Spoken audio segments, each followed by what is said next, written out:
4:25 p.m. and it's Saturday the 16th of November 2024. I'm sorry. An online friend lost someone special in his life. I never knew the connection between them two, but it hit him severely hard. Jimmy O. He's the one going through the walk as we all do. When it comes time for mourning and the grieving. Jennifer Apgar was the woman in his life that is affecting everybody. It's like the Zen garden had gotten not just a pebble to make the ripples. It had been affected by a boulder and smashed it out.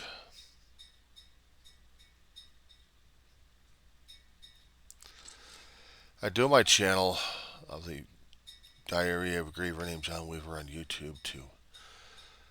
Originally for therapy, mine, and talking about my life, people I loved and cared about, and other things that happened. But rarely do I actually get to mourn and grieve with anybody about loss, or actually post it on Facebook. Hardly anybody sees mine anymore. Mourning and grieving, I know, is the normal process for mere mortals to go through, not just humans, but life. They mourn and grieve. Some of them we're just becoming aware of. They're creatures that we get used to, who also had other companions, and when they're gone from their lives, they feel it. They remember. They don't realize it, but they do. My dog does. People who have left her, she mourns, she cries. She dreams when they come into her place. Next thing I know, she's crying up a storm. She's got tears going down her face. Death affects us a great deal. It's never easy dealing with those who are suffering through it because either they don't like to deal with the pain themselves or else they have no comprehension of it. Laugh it off, say that you can get over this. I hate to tell these people, but wait until you go through it too many damn times. Let's see how much your heart can break. Be torn apart, and would it be able to be put back together again? I lost too many people in my lifetime. I'm 58 years old, going to be pushing 59 in January, and I'll still be grieving and mourning throughout the rest of the time. My mortal time on earth, that is. Because I don't know how to have a good day. I don't know how to have a day. I know what it's like to be in a perpetual cycle and stuck on it.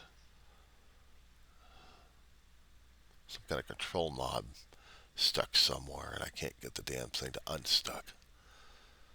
Maybe if I'm allowed a few days to feel something or think of something, that maybe, just maybe, I'm able to deal and cope with life. I mean, I hug my dog like crazy. I'm trying to hug away her pain, and she knows my pain. So we're basically nursing each other's wounds. We're leeching off of it. Those who are special to us, those who are close to us, those who are meant the world to us. You can't shut off that grief, that mourning, that loss. You can't make up for it. There's no way in hell you can. At least not I have found. I hid from it for a hell of a long while when I lost, so many people. I mean, I said what I was going through in my life. Lose my own life at 4 years old, come back to life on an operating table, and it changed as a person entirely. As a kid, looking at life in different viewpoints. Not quite happy, not quite there, but struggling like crazy and still trying to not think about it. As a kid, you don't think about it. You just go on because you're still young in spirit. It's only when you get older that it really starts hurting like hell. Lose a aunt, okay. I mean, you lose an uncle, gets you down a bit. Okay, fine. If I knew him, fine. But if I don't know him, I don't. I don't feel it. It's only when you make that connection. It's only when you make that connection one way or another, and that you feel bonded to him in a fashion that you start to realize and understand this person is making a dent in your life. Is making a difference in your life. It's making an impact of sorts. And maybe you actually care about this person just for even a short time. And then when they're gone, they're gone. You're young, you don't understand it as much until you see the reality of it. I did that. I first heard about Uncle Al, which is a husband to my favorite aunt. It didn't hit me as hard, but I did feel something. I mean, I met the guy, and that meant something to me, but Aunt May, I spent time living with her at home. My family taking care of her, and she dies of a heart attack just a few hours after it was celebrated. And it hurt like hell.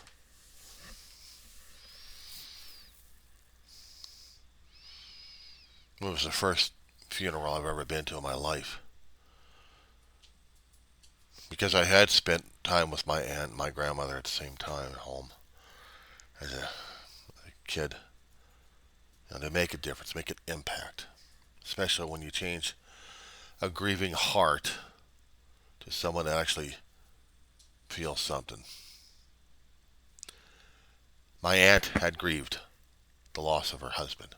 She couldn't deal with any other way except for being locked away in a strange place, staring at the walls or staring at a corner, grieving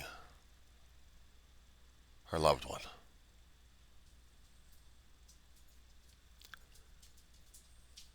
And she's perceived as being a mean aunt. No, she wasn't mean.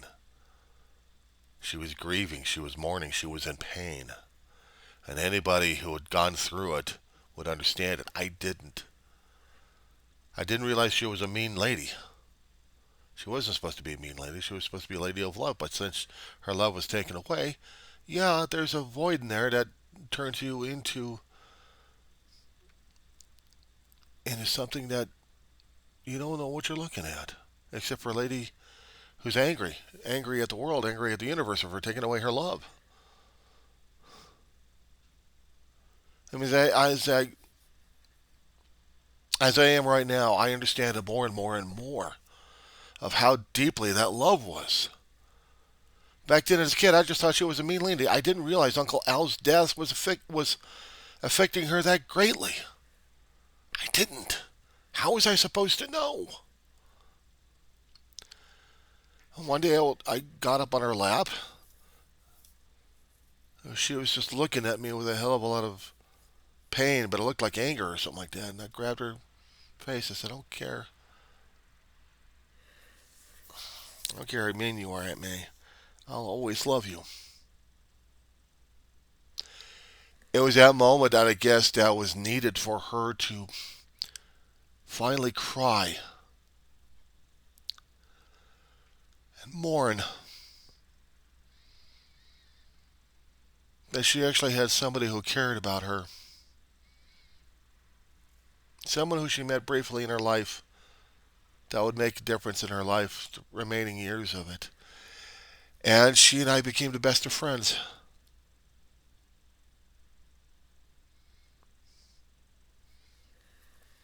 Ma saw this.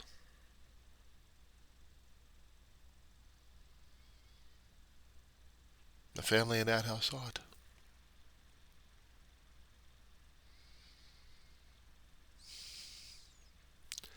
I didn't realize that she needed that at that moment. That she actually had someone who cared a great deal. I didn't want to see her mean. I wanted to see her happy. I wanted to see her smile. I had seen it before. She was stern about her stuff, but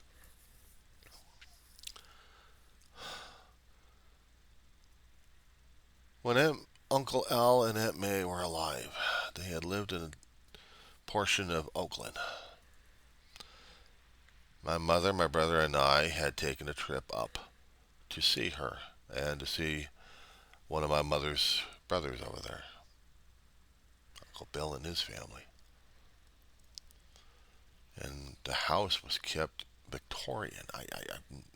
I could call it Victorian. I didn't realize this stuff was that old and antique. These days, it's downright falling apart. But seeing that, seeing her, sometimes she was mean, but I had to keep things together. As a kid, like to run around and do stuff. Uncle Al had comic books, so I was reading that like crazy. Had a good stash of comic books. I don't even remember what I was reading or looking at, but I was looking at the pictures. And I made an impression with Uncle Al, and I made an impression with Aunt May. I was a kid. Uh-oh. I don't think she ever had any kids. Didn't think she knew how to deal with them. We stayed there about an hour or two before we had to go over and cross the bay and see Uncle Bill's family, St. Leandro. And after that, we came home. Or actually, I stayed overnight and then drove home. It's a long trip from Oakland to San Fernando Valley. Very long trip. It was even harder when Aunt May died, 1979. I think it was January 31st. It just struck midnight, and I'm getting woken up by Mama. Emergency crews were coming. All I know, I was crying myself back to sleep again.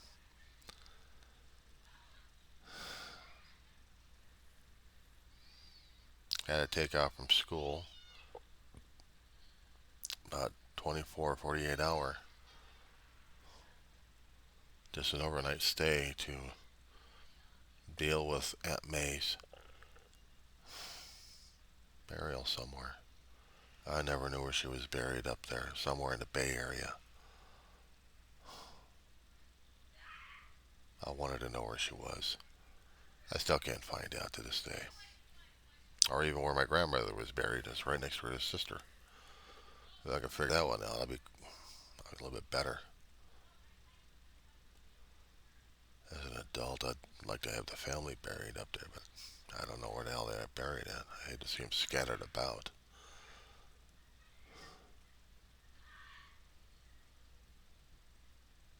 But that day when we had to go up and bury Aunt May, that was one of the hardest days. I couldn't remember the date, but that was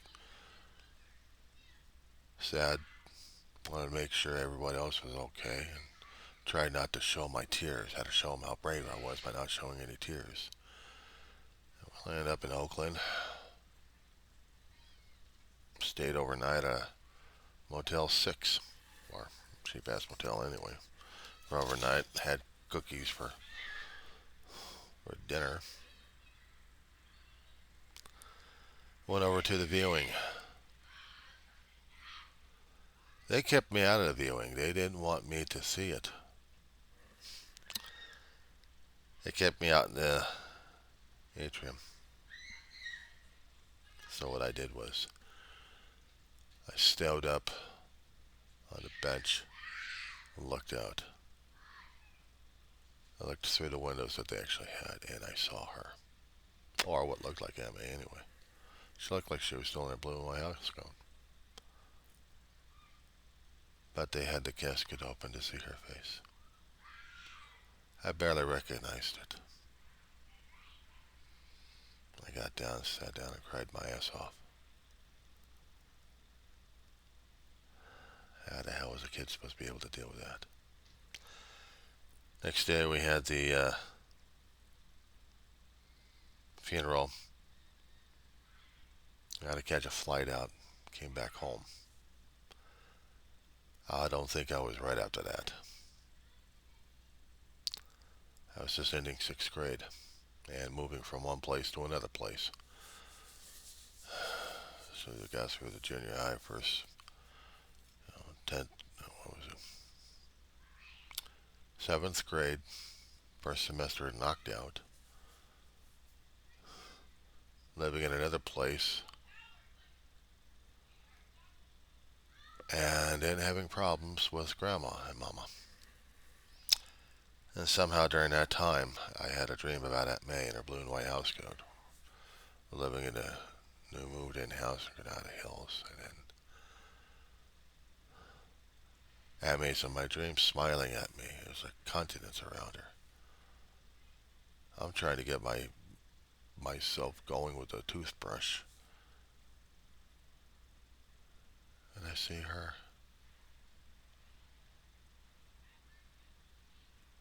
I see her smiling at me as I remembered her.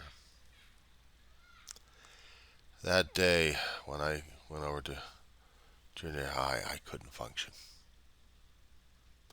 Barely did, but I was trying to study, trying to go through PE and stuff. I came back home and I was bawling my head off. I wanted to stay home, but I couldn't stay home. I couldn't be at home. And then Grandma had to have a stroke. My Grandma had an argument before that happened. I guess Grandma was ready to go popping or something like that. And then Grandma decided she's going down to San Diego to visit family. Family that was up in San Leandro moved down to San Diego. So she was going to spend a little time over there. Get some distance between her and daughter. She seemed to be getting on her nerves. Grandma was getting on Mama's nerves. Next thing I know, we get a phone call from Uncle Bill saying that she's in the hospital. She stroked. Half her body wasn't working. Ma had to go down to San Diego. I was stuck with family. Yeah, friends, actually, over the weekend. Ma gave him some cash to take care of me. But still, it was hard as hell to deal with that one. Next thing I know is Grandma's transported up from San Diego to San Fernando Valley. I went over to Valley Hospital before I got mutilated and changed decades later. And that it, Grandma was there for a few weeks to get stabilized enough, and then brought home and about 3.5 years of hospice before she passed. And I really had to hold it in during that time. I really had to hold it in. It's like the 10th grade came up, and she passes away during that time, I think during the summer. I couldn't deal with any of this. I really couldn't. I had to close things off. It's no wonder I was cold and aloof with a hell of a lot of people because I didn't realize that I was that much in pain, that much in mourning, that much in grieving at this point. I don't think they've ever talked to me about Aunt May or actually Grandma as much. They had been there for a time when Grandma was there and then she wasn't. So they had some idea, but I didn't realize how much of it I was going through during those days. I was trying to hide from anything and everybody and trying to study, and how the hell was I supposed to be able to handle grieving, the mourning process as a kid?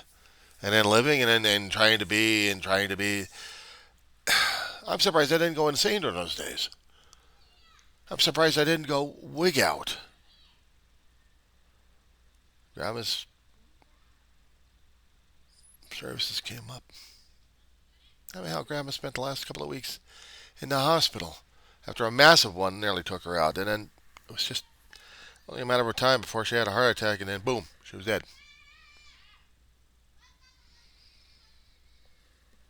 Oh, David, I was freaking out about that one.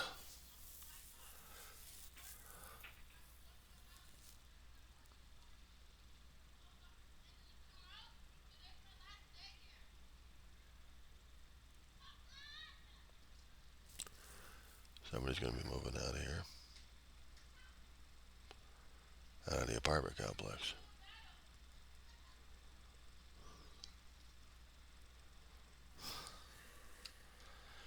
Another neighbor moves out.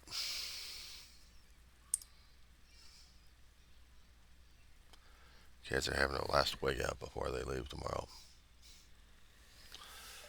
Don't you hate days like that? I was never the same after Grandma's. Tried to be. I tried to hug people. I think I was trying to leech off of them just to get their positive energies because I was in so much pain grieving I didn't even realize it.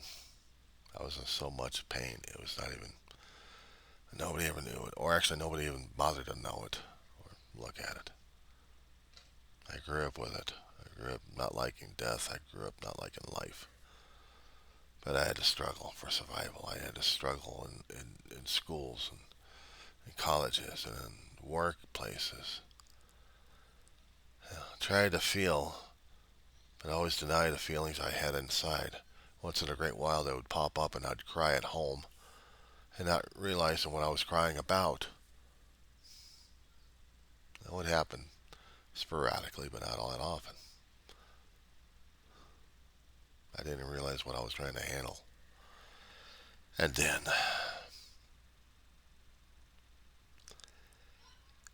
2013, Ma dies. Prior to that, living with her 5 years. I mean, I lived with her all my life, but the last 5 years was seeing her decline going down. Just, hang on. My mama's dog needs milk. In my videos that I've been posting on YouTube earlier on, I was talking about the stories of my family, my brother, my mama, and how we were struggling and how I'll let them yell and let them scream it out. Sounds of life. I mean, I like kids as much back then. I just tolerate the rascals. That's about it these days. But there are signs of life with things moving on. Dave tried to prepare me for Mama's passing before it happened. He knew she wasn't getting better. I didn't want to think of it. I didn't want to know about it. I thought she was going to get better. And she was deteriorating, and I was just lying to myself during those days. I didn't want to deal with it. I didn't want to deal with the loss of Mama. And then it hit. You already get fired from a job and the verge of getting kicked out of an apartment, and she had to pass away. I mean, how the hell is the guy supposed to be able to deal with that crap? I got put on survival mode during that time. But I really didn't have any chance or time to grieve. Not even my brother. And that was the thing that was driving me crazy. To this day, it was driving me crazy. Why? He couldn't deal with it. He was firstborn, but he had to hold things together because he was firstborn. And me, I'm 6 o'clock Charlie. It's a joke. It's a hell of a joke. But still, dealing with my brother all those years, seeing him go through hell in a handbasket in recovery, and then trying to cope and deal with Mama's death. And this was the one thing that locked him down. I mean, seriously, he talked to other people privately about it. He would not talk about grieving and mourning with me. How the hell I was doing. Sometimes I'd talk to other people about it, but other times I was just so damn locked down. I couldn't deal with it. I made a couple of videos. I made a few videos, actually, about Mama's life, about Dave's life. Well, after David passed away, for him, that is. But for Mama, I saw a tribute on how this video was made, and it was presented to some people in a recovery funeral. Someone in the program that my brother knew, we were going to be attending the funeral, and I was seeing this musical video. I'm like, why can't I do something like that with Ma? I was trying to bounce the idea of the David, and He wasn't. He wasn't too keen. He was still hurt. He was still locked up. He tried to talk to other people privately about it, but he couldn't release the tears. He couldn't release that much pain. I think in the end it was freaking him out and destroying him one way or another. It was only after about 3 or 4 years. Well, let's see. Day was 2013. No. Correction. Mama was in February 18th, 19th, one of those days of 2013, and then David was 2018. So there was a 5 year difference on that one.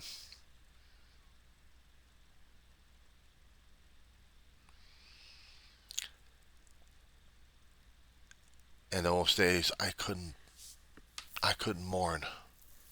I had to be on survival mode. I had to, was going to college and doing it for Mama and David, and not feeling the pain, not being broken down, dealing with my brother falling into a damn scam that bankrupted us, damn near, almost put us out of the home.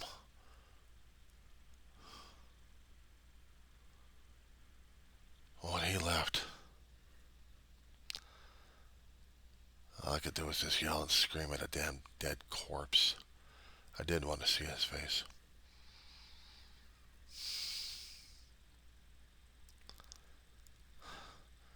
I did want him to die. My job as his younger brother to take care of him no matter what happened. It was just quick. He was already going through ischemic attacks in his head.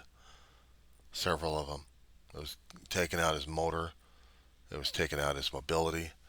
And it was taking out his speech. But the last day of his life, John, I need your help. I can't breathe. I'm out of the bed that early morning, and I'm rushing my head off. It's September 8th, 2018. I'm looking at him while I'm telling the 911 operators what's going on, and after that I'm trying to get the place cleaned up. And when they came in, they had enough room to come through with their gurney. He's trying to laugh. He's trying to talk to him as if he was still alive. Gets on the gurney. We get him put it back into the ambulance. There's always been a routine when it comes down for transporting Ma or David anywhere in the gurneys. I'd get the gear, shove it in the passenger seat of the ambulance, and making calls for transportations or anything else. I'm the guy with the communication hub. I have to tell people what the hell was going on. I didn't realize I'd be needing that much help to that day, that terrible day. And then after that, not much. Oh, try to talk to people about it from time to time, but it's like turn into be the isolated person of ever. We never want to come over. We had people coming over when Dave and I were up and about and alive and kicking. We had neighbors coming over. After that, nobody. It's like hang up a sign that said you got typhoid. You're contagious. This is a leper colony. Go away. For some people, they're easy and lucky enough to have the other people with them for support. I couldn't even find that much support online. But I struggle day by day over it. It had taken me a few years, even struggling through the COVID and also going through college at the same time, trying to do and fulfill a promise I had with my family. Watching my dog having conniption fits because their family's not there anymore. And I have to love her like crazy sometimes. I'll hear her. She'll be whining right now. And then I have to go out there and love her like crazy. She's getting old and brittle right now. Hearing her bones creak and crackling. Days coming when I'm not going to like that last trip to the animal doctor. I hope it doesn't come yet. but I know it's coming. After that, I don't know how the hell I'm going to be able to deal with it. This is grieving. This is mourning. This is how I'm handling things. I'm not handling things very well. Been dealing with a bug invasion for the last 2 years. Can't get rid of these bastards. They're just there. Like the pain and suffering I'm still surrounded by.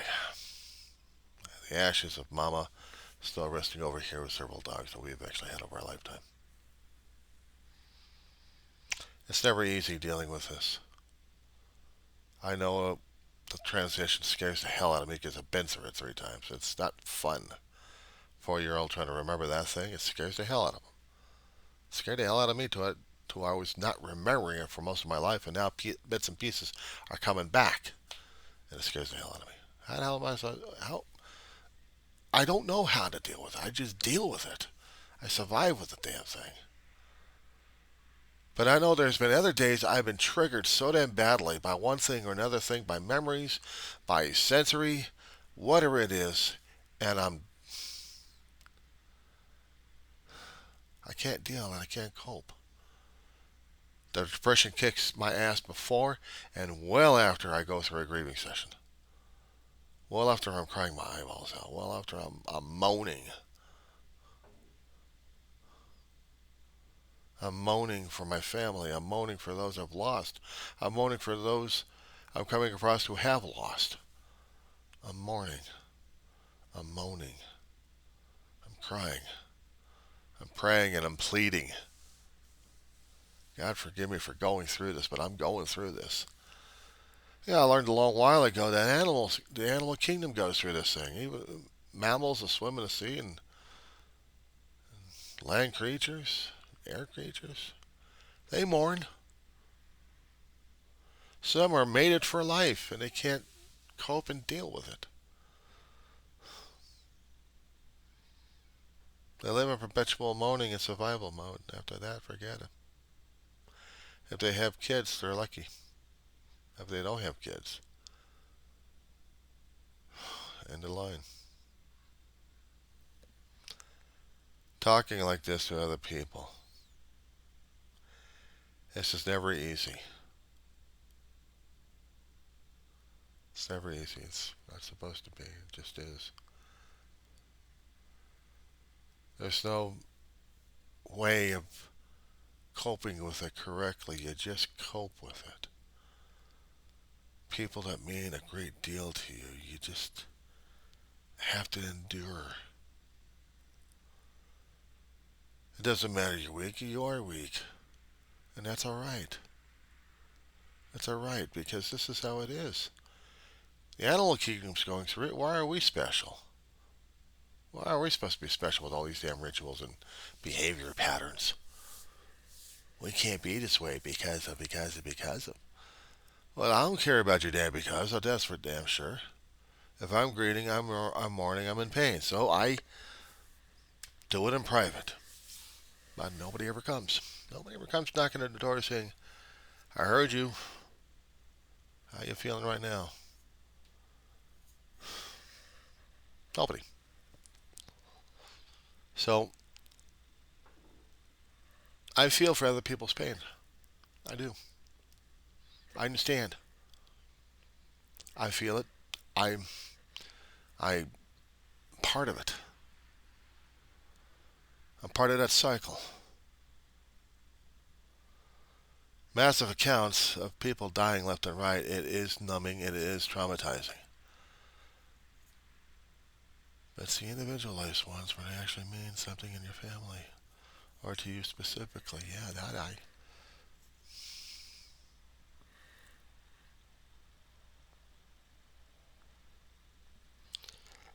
relate. And yes, there had been times I know the feeling of ending my own life. I'm understanding that feeling and thought patterns more and more. I understand it, at least on my end, of what I'm comprehending, what I'm thinking of, what I'm feeling, and how too damn easy it is. I should have offed my life a long time ago, and I didn't. Maybe I wanted to. I don't remember. Now, I'm looking at life right now as it is and how things are right now. Almost finishing up college. It's taken me nearly 10 years, so I was taking it slow and easy on myself.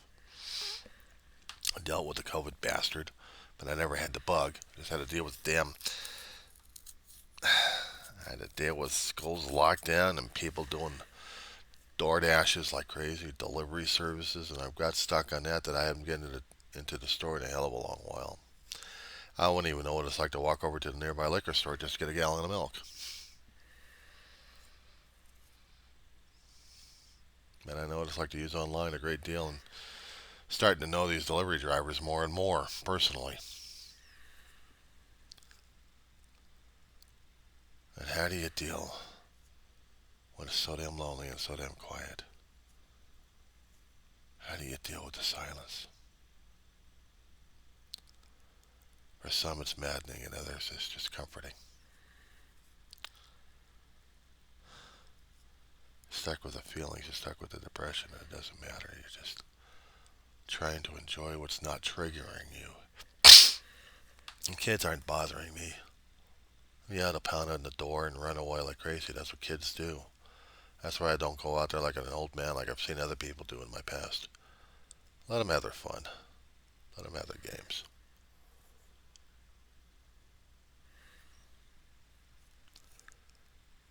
They won't know unless the things hit them, and then they'll understand.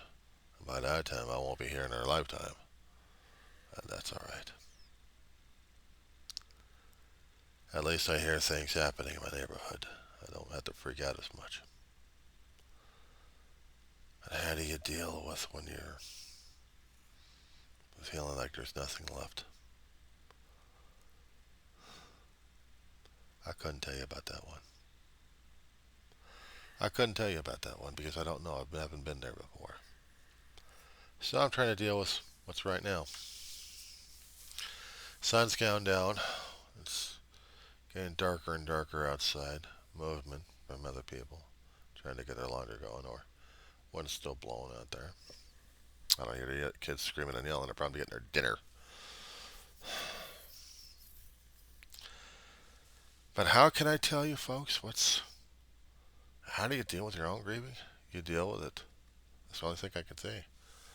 There's no set way. There's no set method. There's nothing set in stone. Whatever you can do to get through it, through each minute of a day. Service works.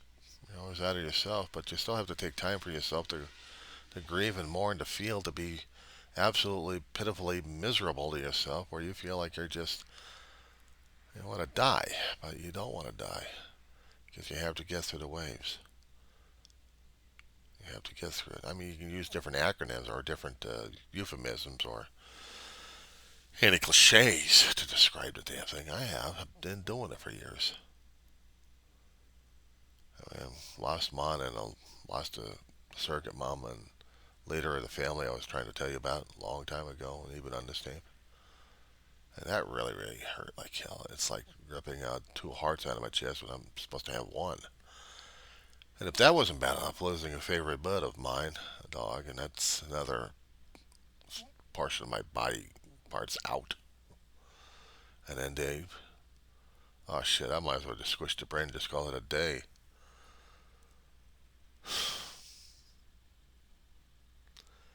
Besides losing friends and family throughout my past, I thought I'd close up myself and not feel it. But then it really had to be cracked open when Mama died. And everything after that became more and more painful.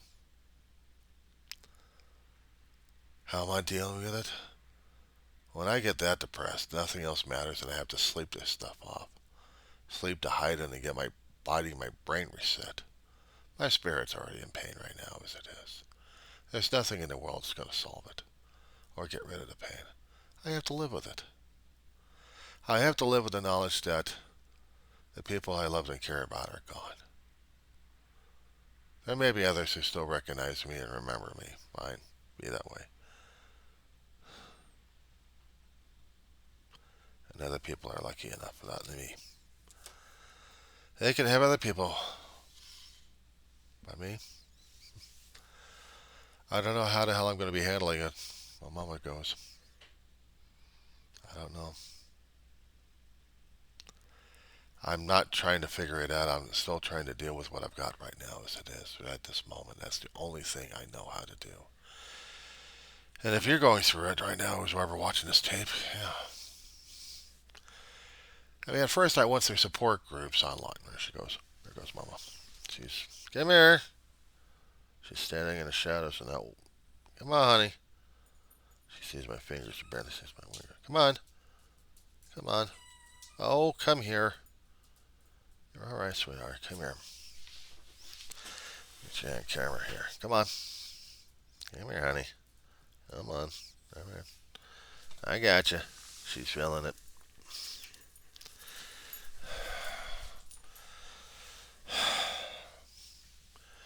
The mamas.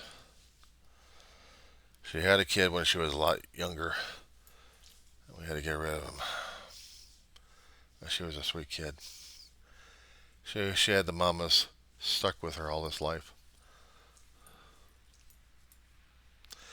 Ever since I moved out here to Antelope Valley, that is. And also when we moved out to the apartments, I mean, she had a few years of life in her.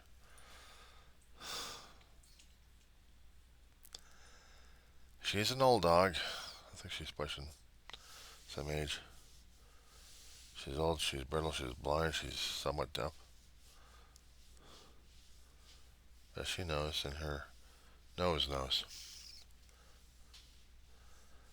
And eventually, a day will be coming, either for one or both of us. And we're still dealing. We're still coping. We're still hanging around. Come here. Yeah, I know, Mama.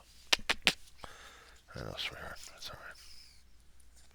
I'm going to put you on the floor, okay?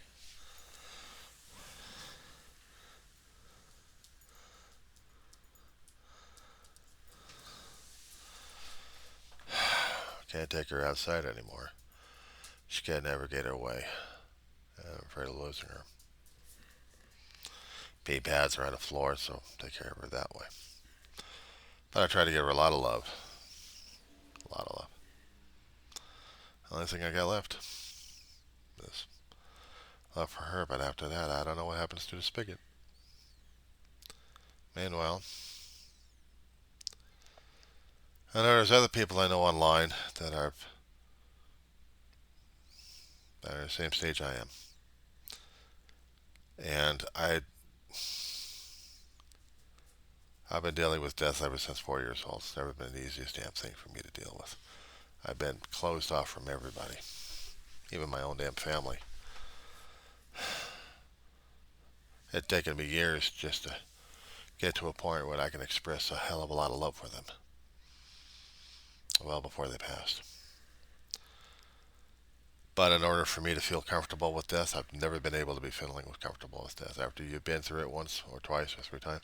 As a kid, open heart surgery will do that to you. It's never the easiest thing to talk about to other people, not even the priests or people of clergy or anybody else for that matter, until they've gone through it and actually felt the process. Adults, one thing, but a kid?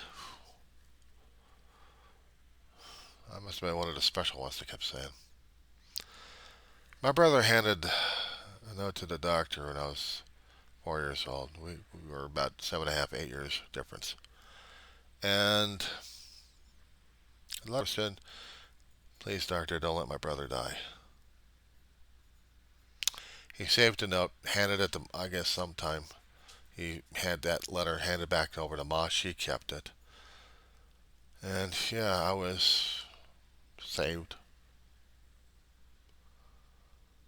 All I remember, the voice back and upstairs was saying, it's not your time to go. Go back. Go back. I never did listen. About 3 times. And I had to tell Mom I was in the recovery room and then completely forgot about the whole damn thing. She remembered. She made sure that she remembered. And she held on to that letter too. So weeks after Mom passed, Dave and I are going through her stuff. We opened up a special box that we've had a lot of special documents, and that letter was right in it. Oh God, she left us something valuable to us. And I and Dave could not deal with it. It was one thing crying right after Mama's passing, and cried that day like crazy, but this one we really did the deep. We really did it deep. Some things actually are special enough. So for right now, I'll continue posting the stuff I have on Facebook regarding grieving and mourning, because that's what I do. I'll post other stuff that I can. I won't get any hits, but that's all right. It's a way of telling people, it's a way of telling them I'm alive, I'm still here, and this is my status. And I'll do my channel the way I can at this point. Still use it as therapy, still talk about it as stuff, and about my own personal journey. This is my legacy. This is my vault. This is my memories. This is something to tell people how I was up until a certain point. I don't know what that point is. I can't tell you anything because it's not there yet. But when it is, that'll be it. I can't tell you how to feel. You have to do it yourself. I can't tell you how to walk through it, but you're not alone through it because we've all been through it. A lot of us are at different stages. I mean, it has these psychological things to say about it, you know. What are the grief stages? Yeah, I'm not doing the EA and this crap.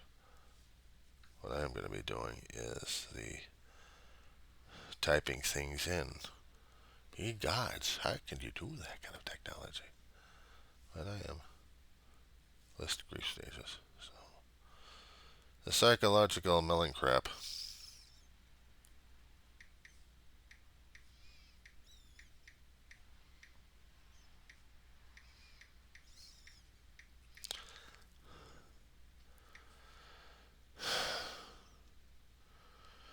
Alrighty, so we got denial, we got anger, we got bargaining, we got depression, and we got acceptance. But it's not supposed to be all in order, is it? It fluctuates with me. Some days I will get angry, but not as much. I'm depressed all the damn time, so that's constant right there. Am I bargaining? For what? Them coming back to life? They're already ashes. There's no way in hell they're coming back from ashes. And even if they were, if I still had the body, there's no way in hell they're coming back to life. And there's no way I'd have them here alive either. Not in this day and age, not in this time zone. No way in hell on this one. Acceptance, I already accepted it a long time ago, but it doesn't give me peace. It's acknowledgement and acceptance. Yes, I acknowledged the dead. I accepted the dead, and it still hurts like hell. What else is new?